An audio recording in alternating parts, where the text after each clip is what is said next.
Example 9, comparative illustration. Using CAT's LIFO numbers as reported and FIFO adjusted numbers and Volvo's numbers as reported, compare the following for 2017: inventory turnover ratio, days of inventory on hand, gross profit margin, net profit margin, return on asset, current ratio, total liabilities to equity ratio, and return on equity. For the current ratio, include current provisions as part of current liabilities. For the total liabilities to equity ratio, include provisions in total liabilities. Now over here we have all of these ratios, and these ratios have been calculated for us. Now if we see these four ratios, it seems that Volvo is managing its inventories far better than CAT under both LIFO and FIFO method, because the number of days of inventory in hand is only 72.4 days. Now if you look at the net profit margin, the Volvo's net profit margin is also quite high, and the net profit margin for CAT under FIFO is quite low, and this is because of increase in the provision for income taxes. Now the second question is, how much do inventories represent as compared of total assets for CAT using LIFO numbers as reported and FIFO adjusted numbers, and for Volvo's using reported numbers in 2017 and 2016? Discuss any changes that would concern an analyst. Now over here we have the ratio, the 2017 and 2016 inventory to total asset ratios. Now over here we can see under LIFO method, CAT and Volvo, they have approximately the same inventory to total asset ratio. But as we come under FIFO method, and we just need to realize one thing, that in FIFO, inventory is equals to LIFO inventory plus LIFO reserve, and LIFO reserve was positive, as can be seen in our previous example. Now because of this, inventory, FIFO inventory goes up and the ratio also increase. Now this might be a concern. This might be a concern because a higher inventory typically results in higher maintenance cost, and a build-up of slow moving or obsolete inventories may result in future inventory write-down. And also in note 17, the breakdown of inventory classification shows a significant increase in the inventory of production material. Now there was an increase in production material, hence Volvo may be planning to increase production or more finished goods inventory. So this is a bit concerning because of higher inventory. This may cause again higher maintenance cost or obsolete inventories.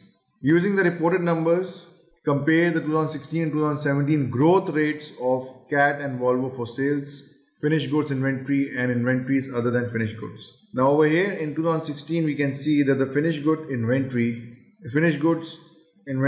increased. The growth rate was more than the sales. For example, in Volvo the growth rate for sales was minus 3.4, but the finished good inventory increased by 12.8%.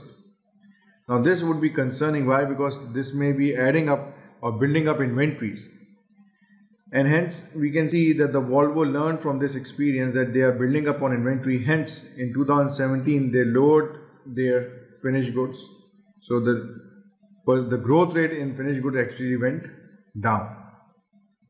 Now Volvo's growth rate in finished goods compared to its growth rate in sales is significantly higher, but the lower growth rate in finished goods inventory for CAT is potentially a result of using the LIFO method versus the FIFO method. Now in LIFO method we know that the inventories are lower if the prices are increasing. Example 10, single company illustration. Now over here we have a company, Jolloffs, by the name of Jolloffs. And over here we have the income statement. Now the interesting part regarding this income statement is that the gross profit is not enough to cover administrative and selling expenses and research and development costs in 2017 and 2016. Hence, income from operating activities are in negative, and also the restructuring and restructuring costs and impairment assets are also quite high. And we have a negative net income in 2017 and 2016. Now calculate Jolloff's inventory turnover, number of days, gross profit margin, current ratio, debt to equity ratio, and so on. So these numbers are already calculated. So you can check the ratios, check the numbers. Now based on the answer to question 1, comment on the change from 2016 to 2017. Now if you look at the inventory turnover ratio, the inventory turnover ratio actually reduced. It went down from 5.38 to 5.05, and hence the number of days of inventory actually went up. So it's a negative sign, it's not a positive signal. Hence the inventory turnover ratio declined and the number of days of inventory increased by 4.5 days. Jollof appears to be managing inventory less efficiently. Now if we compare gross profit margin actually went up. Current ratio almost remained the same. Debt to equity ratio actually went up from 0.43 to 0.98, and the reason being was that the equity is going down because of negative net income. The negative net income is eating away into your retained earnings, hence equity is going down. That's the reason the debt to equity ratio is going up. Return on total assets, so net income divided by average total assets. Net income, as we have seen, net income was in negative, and our total assets as compared from 2016 to 2017, assets have also gone down. Hence return on assets for 2017 is quite high. So net income upon assets are going down, net income is in negative, hence this ratio is quite large. You can see that total assets have gone down from 28,417 to 22,941.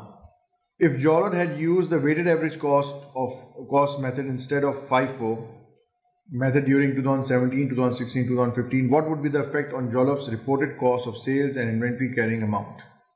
Now, if the prices are going up in FIFO, inventory would be high and cost of goods sold would be low. Now, if you are moving towards weighted average, inventory would go down and cost of goods sold will go up. If cost of goods sold goes up, the gross profit comes down. Now, if you compare different ratios, inventory turnover ratio, that is COGS over inventory. So COGS have gone up and inventory has gone down. So the total impact on this ratio would be that inventory turnover ratio would be higher under the weighted average cost method. If inventory turnover ratio is higher, then the number of days would be lower, because 365 divided by higher turnover ratio, inventory turnover ratio would going to bring number of days of inventory down. The gross profit margin, now if cost of goods sold is going up, the gross profit would be coming down. Hence the gross profit margin will also be lower under the weighted average cost method. Again, if you make the graph, so in FIFO, if the prices are going up, inventory is higher, cost of goods sold is lower. If you're moving towards weighted average, inventory would go down and cost of goods sold will go up. Now the current ratio is current asset upon current liability. There is no impact on current liabilities, but in current asset would go down because the inventories are going down, hence this ratio will go down. The current ratio would be lower under the weighted average cost. Return on asset, that is your net income upon asset. If gross profit is going down, then your net income is also going down. So net income is going down, and assets, inventory goes down, so the inventory will also go down. Now over here the numerator is pulling the ratio down and the denominator is pulling the ratio up, but the percentage change in the numerator would be higher. The percentage change in the numerator would be higher, hence this ratio would go down. The return on asset ratio would be lower under the weighted average cost of method because of the incremental profit added to the numerator has a greater impact than the incremental increase to the denominator. In the end, debt to equity ratio, debt is not changing, equity, because net income is going down as cost of goods sold is increasing, your equity is going down.